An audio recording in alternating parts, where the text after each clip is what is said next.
अस्सलाम वालेकुम दोस्तों, यमन ने इजराइल पर बैलिस्टिक मिसाइल दाग दी है। वहीं कुवैत एयरपोर्ट पर ड्रोन हमले से रडार सिस्टम तबाह हो गया है। वहीं बहरीन की तेल फैसिलिटीज में भीषण आग लग गई है और ओमान के सलाला पोर्ट पर बड़ा धमाका हुआ है। क्रेन तबाह और मजदूर जख्मी हुए हैं। दोस्तों, मिडिल ईस्ट अब ग्रेटर इजराइल छोड़ दीजिए, अब तो ऐसा लगने लगा है जंग में जैसे ग्रेटर ईरान बन चुका है। एक तरफ ईरान है, यमन है, लेबनान है और इराक है। सब खुलकर जंग में अब कूद चुके हैं, जो तस्वीरें लोगों के सामने आ रही हैं। एक तरफ हुती अब मिसाइलें दाग रहे हैं, दूसरी तरफ हिजबुल्लाह भी लगातार हमले कर रहा है और अब खाड़ी के मुल्क भी इस आग की चपेट में आते दिखाई दे रहे हैं। दोस्तों, आने वाले घंटे पूरे मिडिल ईस्ट के लिए बेहद संगीन साबित हो सकते हैं, जो तस्वीरें लोगों के सामने हैं। जहां आप सबसे पहले इस बयान पर नजर डालिए, जहां यहिया सारी ने कुछ देर पहले यह ऐलान किया कि इजराइल पर बैलिस्टिक मिसाइल दागी है। दोस्तों, मिडिल ईस्ट की जंग में अब एक और बड़ा मोड़ आ चुका है। यमन के हुती और यमनी फौज ने आधिकारिक तौर पर ऐलान कर दिया है कि अब वो सीधे इस जंग में शामिल हो चुके हैं। कुछ देर पहले यहिया सारी का यह बयान सामने आया। यमन की फौज ने कहा कि उन्होंने इजराइल के दक्षिणी हिस्से में मौजूद हसास फौजी ठिकानों को निशाना बनाते हुए कई बैलिस्टिक मिसाइलें दागी हैं।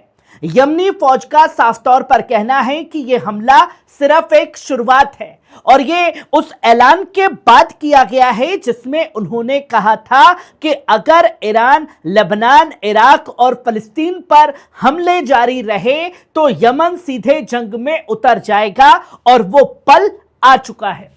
क्योंकि सवाल खड़े हो रहे थे कि हुती क्यों खामोश है, हुती अब तक क्यों नहीं आए, तो लो भैया, अब हुती भी आ गए। बैलिस्टिक मिसाइलें भी इजराइल के ऊपर दाग दी है। हुतियों ने साफ इस ऐलान में कहा कि हम अपने भाइयों को तन्हा नहीं छोड़ सकते। जो तबाही, कत्लेआम, इंफ्रास्ट्रक्चर को निशाना बनाया जा रहा है, उसके जवाब में अब यमन खामोश नहीं बैठेगा। और यमन के हमले बखूबी दुनिया देख चुकी है। बीते 2.5 साल जब पूरी दुनिया खामोश थी तो एक अकेला यमन ही फलस्तीन के हक में आवाज बुलंद करता हुआ, हमले करता हुआ दिखाई दिया।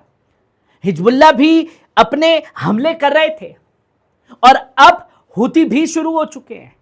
एक तरफ ईरान है, दूसरी तरफ हिजबुल्लाह है और तीसरी तरफ से अब इजराइल की ठुकाई यमन ने भी शुरू कर दी है। तीनों मोर्चे से इजराइल पर दबाव बढ़ता हुआ साफ तौर पर दिखाई देने लगा है। यमन की फौज ने अपने बयान में यह भी कहा कि हमारी कार्रवाई तब तक जारी रहेगी जब तक हमारे मकसद पूरे नहीं हो जाते और जब तक फलस्तीन, लेबनान, ईरान और बाकी मुकावमत के मोर्चों पर हमला बंद नहीं होता।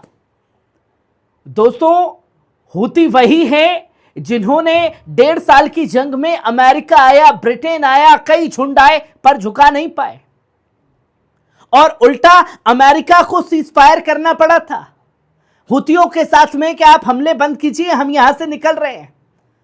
और अब हुती आ गए और सिर्फ हुतियों का ही ऐलान नहीं है, बल्कि अब इस वीडियो पर नजर डालिए। दोस्तों, मिडिल ईस्ट से इस वक्त की बड़ी खबर सामने आई कुवैत से।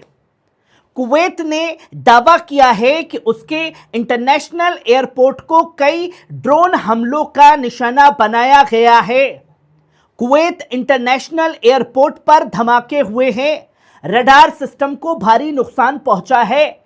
बताया यह भी जा रहा है कि कई अहम निगरानी सिस्टम काम करना बंद कर चुके हैं। एयरलाइंस पूरी तरीके से ठप है, एयरपोर्ट बंद कर दिए गए हैं। रडार सिस्टम किसी भी एयरपोर्ट की सबसे अहम सुरक्षा माना जाता है। इसी के जरिए जहाजों की निगरानी होती है और किसी भी खतरे का पता लगाया जा सकता है। लेकिन अब कुवैत का साफ तौर पर यह कहना है कि लगातार हुए ड्रोन हमलों ने एयरपोर्ट की निगरानी और सुरक्षा व्यवस्था को बुरी तरीके से तबाह कर दिया है। पहले ही ईरान ने रात को मैसेज जारी कर दिया था। इस हमले के बाद पूरे इलाके में खौफ और बेचैनी का माहौल है और अब ये डर बढ़ गया है कि मिडिल ईस्ट की जंग कुवैत जैसे दूसरे मुल्कों तक फैल सकती है। वहीं अब आप ये तीसरी खबर देखिए। न सिर्फ कुवैत बल्कि बहरीन पर रात भर ईरानी मिसाइल और ड्रोन हमले जारी रहे हैं। तेल के बड़े ठिकानों में भीषण आग लगी है। दोस्तों, मिडिल ईस्ट से इस वक्त की बड़ी खबर भी बहरीन से सामने आई है। बीती रात बहरीन पर फिर से मिसाइल और ड्रोन हमले हुए। दावा यह भी किया जा रहा है कि ये हमले ईरान की तरफ से किए जा रहे हैं। इन हमलों में एक बड़ा निशाना बहरीन की तेल फैसिलिटीज बनी है, जो बाप्सो यानी बहरीन पेट्रोलियम कंपनी से जुड़ी हुई है, जो सीधा अमेरिका और अमेरिका से इजराइल और खाड़ी देशों के जरिए इजराइल सप्लाई पहुंचती है। हमले के बाद तेल के इस ठिकाने में जोरदार धमाका हुआ और देखते ही देखते वहां भीषण आग भी लग गई। दूर दूर तक धुएं के बड़े गुब्बार उठते साफ तौर पर दिखाई दे रहे हैं। दोस्तों, तेल से जुड़ी जगह पर हमला होने के बाद अब पूरे इलाके में बेचैनी और ज्यादा बढ़ गई है, क्योंकि बहरीन खाड़ी का एक अहम मुल्क है और यहां तेल के ठिकानों पर हमला पूरी दुनिया के लिए बड़ा असर भी डाल सकता है। फिलहाल नुकसान का सही अंदाजा सामने नहीं आया है, लेकिन हालत बेहद संगीन बताए जा रहे हैं। वहीं आप ये चौथी खबर देखिए। ओमान के सलाला बंदरगाह पर फिर ड्रोन हमला, विदेशी मजदूर जख्मी, बड़ा क्रेन तबाह कर दिया गया है। दोस्तों, मिडिल ईस्ट से इस वक्त की बड़ी खबर ओमान से भी सामने आई है, जहां ओमान के सलाला पोर्ट पर एक बार फिर 2 ड्रोन हमले किए गए हैं। इन हमलों के बाद बंदरगाह के अंदर अफरा तफरी मच गई और वहां काम कर रहा एक विदेशी मजदूर बुरी तरीके से इस हमले में जख्मी हो गया। दोस्तों, रिपोर्ट के मुताबिक ड्रोन का एक हमला बंदरगाह के उस हिस्से पर हुआ जहां बड़ा क्रेन लगा हुआ था और धमाके के बाद वो क्रेन बुरी तरीके से तबाह हो चुका है। पोर्ट पर मौजूद लोगों ने यह बताया कि हमले के बाद एक जोरदार धमाका हुआ, जैसे पता नहीं कोई भारी चीज आकर के गिरी हो। धुआं उठा और पूरे इलाके में खौफ का माहौल देखते ही देखते पसर गया। दोस्तों, सलाला पोर्ट ओमान का एक बेहद अहम बंदरगाह माना जाता है।